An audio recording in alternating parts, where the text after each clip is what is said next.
School of ম্যাথের এই পর্বে তোমাদের স্বাগতম। আশা করি তোমরা সবাই ভালো আছো। তোমাদের এরপর আলোচনা করব 8 নম্বর প্রশ্নটি। পানির একটা বোতলের ওজন 150 গ্রাম। মিনা 50 গ্রাম ওজনের একটা ব্যাগের মধ্যে কিছু সংখ্যক পানির বোতল রাখলো। বোতলের সংখ্যাকে এক্স দ্বারা এবং পানির বোতলগুলোর ওজন ও ব্যাগের ওজনের যোগফলকে ওয়াই দ্বারা প্রকাশ করা হলো। কতে বলা হলো এক্স এবং ওয়াইয়ের মধ্যে সম্পর্ক সমীকরণের মাধ্যমে দেখাতে হবে। খতে বলা হলো ওয়াইয়ের মান নির্ণয় করো যখন এক্স এর মান 15। গতে বলা হলো যে এক্স এর মান নির্ণয় করো যখন ওয়াইয়ের মান 1100।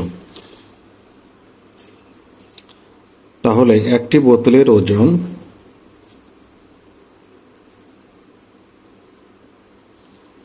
আমরা কত পেলাম?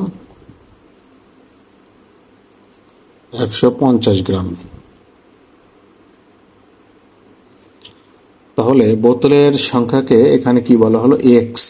তো সেক্ষেত্রে আমরা এক্সটি বোতলের ওজন 150 গুণন এক্স হবে এত গ্রাম। আচ্ছা, এখন কি বললো যে এক্স এবং ওয়াইয়ের মধ্যে সম্পর্ক স্থাপন করতে হবে। তারপর এখানে ওয়াইয়ের যে ব্যাপারটা বলা হলো পানির বোতলগুলোর ওজন ও ব্যাগের ওজনের যোগফলকে তোমার ওয়াই দ্বারা প্রকাশ করা হলো। সেক্ষেত্রে আমরা এখানে প্রশ্ন মতে এখন সাজাবো। প্রশ্ন মতে আমরা তাহলে বলতে পারি যে 150 এক্স প্লাস হলো 50 সমান হলো ওয়াই। এটাই হলো সম্পর্ক যেটা আমরা দেখালাম। এটা আমরা কি করলাম? করলাম। এরপর খতে যাব আমরা। খতে বলা হলো যে ওয়াইয়ের মান নির্ণয় করো যখন এক্স এর মান 15। তো আমরা একটু লিখে নেব যে হতে আমাদের যেটা হতে আমরা লিখব যে 150 এক্স প্লাস 50 সমান ওয়াই। তো আমাদের এখানে এক্স এর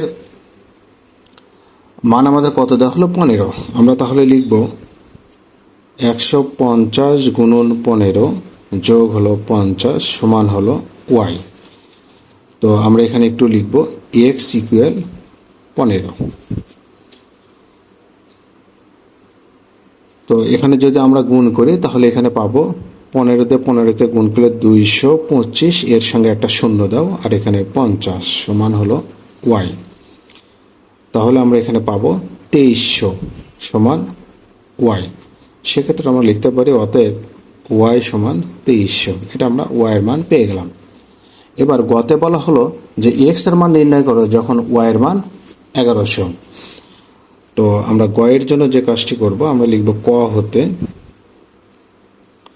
সম্পর্কটা আমরা লিখে নেই যে 150 এক্স প্লাস 50 সমান হলো ওয়াই।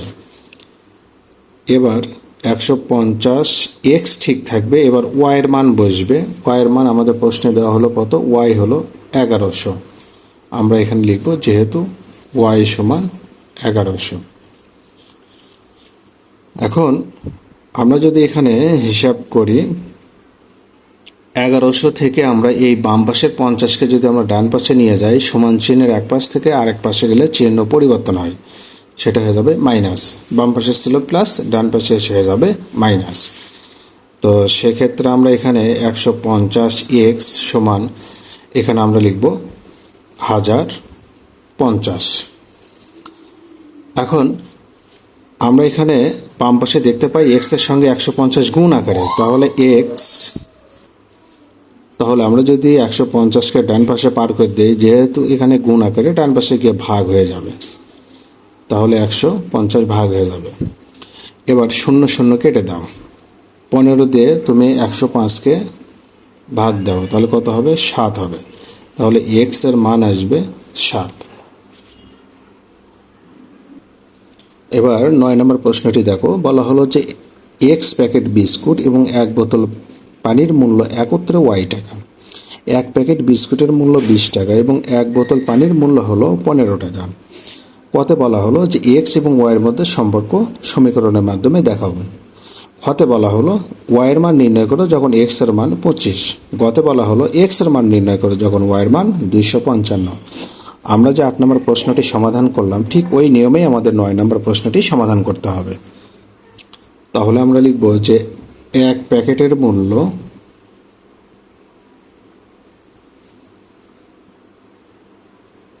আমাদের দেওয়া আছে কত, 20 টাকা। তাহলে এক্স প্যাকেটের মূল্য 20x টাকা। এখন প্রশ্ন মতে, তাহলে 20x প্লাস হলো 15 সমান হলো y, এটা হলো সমীকরণ। এখন খতে যেটা বললো যে y এর মান নির্ণয় করো যখন x এর মান হলো 25। তো আমরা ক্ষয়ের জন্য যে কাজটি করব, আমরা লিখব ক হতে 20x প্লাস হলো 15 ইকুয়াল হলো আমাদের কত, y। এখন আমরা কি করব, এখানে প্রশ্নে আমাদের যেহেতু x এর মান 25 দেওয়া হলো, আমরা x এর জায়গায় 25 বসাবো, এখানে 15 ঠিক থাকবে ইকুয়াল y। আমরা যদি এখানে হিসাব করি তাহলে এখানে 25 দুগুণে 50 আর 500 যোগ 15 সমান হলো y। তাহলে আমরা y এর যে মানটা পাবো, এখানে পাবো কত, 515। এবার গতে যেটা বলা হলো যে x এর মান বের করো y এর মান যখন 255। তাহলে আমরা লিখব ক এর জন্য ক হতে সম্পর্কটি লিখে নাও, 20x প্লাস 15 ইকুয়াল হলো y। এবার 20x ঠিক থাকবে, y এর মান বসবে এবার কত, 255। তাহলে 20x সমান 255 বিয়োগ হলো 15। তাহলে 20x ইকুয়াল, আমরা যদি বিয়োগ করি তাহলে এখানে 240 পাবো। এখন আমরা যদি শুধু x নেই তাহলে 240 ভাগ হয়ে যাবে 20, কেটে দাও, 12 দুগুণে 24। তার মানে আমরা পেলাম x এর মান হলো 12। এরপর 10 নম্বর প্রশ্নে বলা হলো তোমার শিক্ষা প্রতিষ্ঠানের খেলার মাঠের দৈর্ঘ্য প্রস্থ অপেক্ষা 16 মিটার বেশি। কতে বলা হলো খেলার মাঠটির প্রস্থ x মিটার হলে মাঠটির পরিসীমা x এর মাধ্যমে নির্ণয় করতে হবে। খতে বলা হলো মাঠটির পরিসীমা যদি 120 হয়, 120 মিটার হয়, তবে মাঠের ক্ষেত্রফল নির্ণয় করতে হবে। 10 ক, তাহলে এখানে কিন্তু আমাদের প্রশ্নে বললো যে খেলার মাঠটির প্রস্থ x মিটার হলে মাঠের পরিসীমা x এর মাধ্যমে। তো আমরা লিখব মাঠের প্রস্থ x মিটার। তাহলে মাঠের দৈর্ঘ্য কি হবে, দৈর্ঘ্য হবে প্রস্থ অপেক্ষা কত মিটার বেশি, 16 মিটার বেশি। তো আমরা তাহলে এখানে x প্লাস 16 মিটার লিখব। এখন পরিসীমার সূত্রটা কি, অতএব পরিসীমা সমান, তাহলে 2 ইন্টু দৈর্ঘ্য প্লাস প্রস্থ। তাহলে দৈর্ঘ্য হলো তোমার x প্লাস 16, প্রস্থ হলো x। তাহলে এটা হলো দৈর্ঘ্য যোগ হলো প্রস্থ, এত মিটার।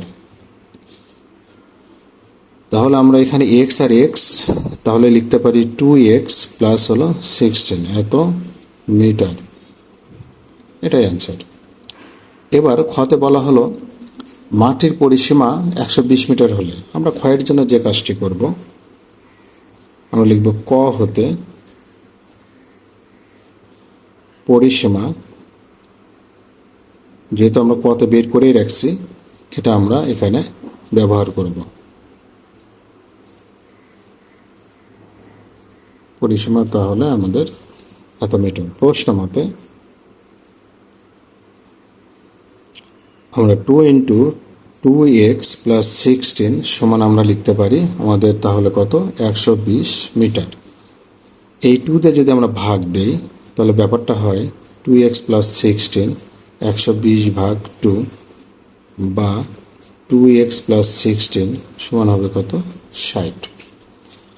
এখন আমি 2x রেখে দেব, 16কে পার করে দেব, 60 থেকে 16 বাদ দেব, বা 2x ইকুয়াল আমি যদি এটা বাদ দেই তাহলে এখানে 44 পাবো, বা আমি যদি এক্স রেখে দেই তাহলে 44/2 হবে। অতএব এক্স এর মান আমরা পাবো তাহলে কত, 22, 22 পেলাম। এটা পেলাম প্রস্থ। তাহলে আমরা প্রস্থ পেলাম কত, প্রস্থ পেলাম 22 মিটার। এখন দৈর্ঘ্য কত, দৈর্ঘ্য প্রস্থ অপেক্ষা 16 মিটার বেশি, তাহলে 16 যোগ দাও এত মিটার, তার মানে আমাদের হবে কত, 38 মিটার। এটা আমরা প্রশ্নে পেলাম। এখন প্রশ্নে যেটা বললো ক্ষেত্রফল, অতএব ক্ষেত্রফল তাহলে সূত্র কি, ক্ষেত্রফলের সূত্র দৈর্ঘ্য গুণন প্রস্থ। এখন দৈর্ঘ্য হলো 38 গুণন প্রস্থ হলো আমাদের কত, 22। এখন যদি আমরা গুণ দেই 38 আর 22, তাহলে হবে এটা 836 এত বর্গ মিটার। ক্ষেত্রফলের সময় বর্গ মিটার।